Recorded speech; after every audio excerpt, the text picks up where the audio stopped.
माध्यमिक लोकशिक्षण मंडळाचे SG public school Sinnar येथे नायलॉन मांजामुक्त महोत्सवाची शपथ। विद्यार्थी मित्रांनो,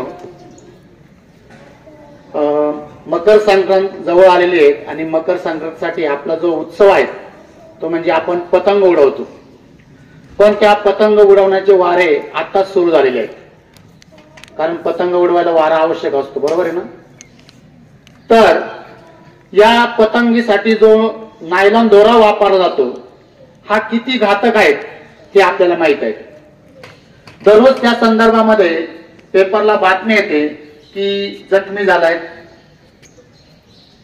अशा अनेक घटना घडलेल्या आहेत। आपल्या शेजारी जे गाव आहे कुंदेवाडी, तिथे सुद्धा या ठिकाणी एक लहान मुलगी मोटरसायकलवर बसलेली होती आणि मोटरसायकल चालू असतानाच तो दोरा कुठून आला काय समजलं नाही आणि त्या ठिकाणी ती मृत्युमुखी पावली।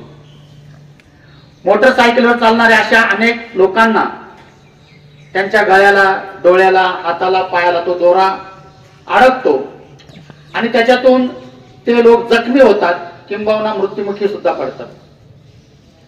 त्याचप्रमाणे जसं माणसासारखं आहे तसं पक्षी सुद्धा, ते पक्षी आकाशामध्ये भरारी मारत असतात आणि भरारी मारताना तो दोरा लक्ष देत नाही, त्यांच्या पंखामध्ये, पायामध्ये अडकला जातो। जेवढा तो सोडवण्याचा प्रयत्न करतो तेवढा तो त्या दोऱ्यामध्ये गुरफटला जातो, जखमी होतो, मृत्युमुखी पावतो। या दोरा वापरण्यासाठी, जो नायलॉन दोरा आहे, हा दोरा वापरण्यासाठी कायद्याने सुद्धा बंदी आहे। अशा अनेक घटना आपण पाहायला मिळतात। जे मुलं हे पतंग उडवतात ते सुद्धा जखमी होतात। अनेक शहरामध्ये मुलं पळत सुटतात ते पतंग पकडण्यासाठी। पळत सुटताना या ठिकाणी खाली पाहत नाही, खाली काटे आहे का, खड्डा आहे का काय, आणि असे पळत सुटतात। पतंग या ठिकाणी त्याची किंमत जर बघितली तर काय 1 रुपया 2 रुपये असेल, पण त्या एका पतंगीसाठी आपला लाख मोलाचा जीव त्या ठिकाणी ते धोक्यात घालतात।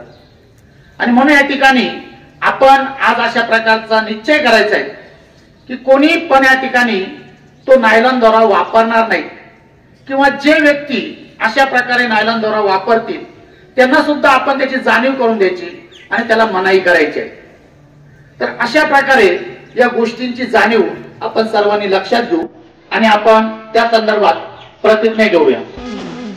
नायलॉन मांजा मुक्त अभियानाअंतर्गत विद्यार्थ्यांना शपथ देताना विद्यालयाचे पर्यवेक्षक माननीय श्री रामेश्वर मी आज अशी प्रतिज्ञा घेत आहे की पतंग उडवण्यासाठी जो नायलॉन दोरा वापरला जातो तो अतिशय घातक आहे। त्यामुळे अनेक मनुष्य, पशु पक्षी जखमी होतात, मृत्युमुखी पडतात।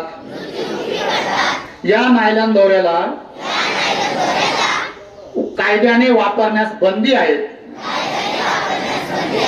याची मला जाणीव आहे। त्याचप्रमाणे हा कायदा सर्वांना माहीत आहे। हा नायलॉन दोरा मी वापरणार नाही व दुसऱ्यास वापरण्यास मनाई करतो।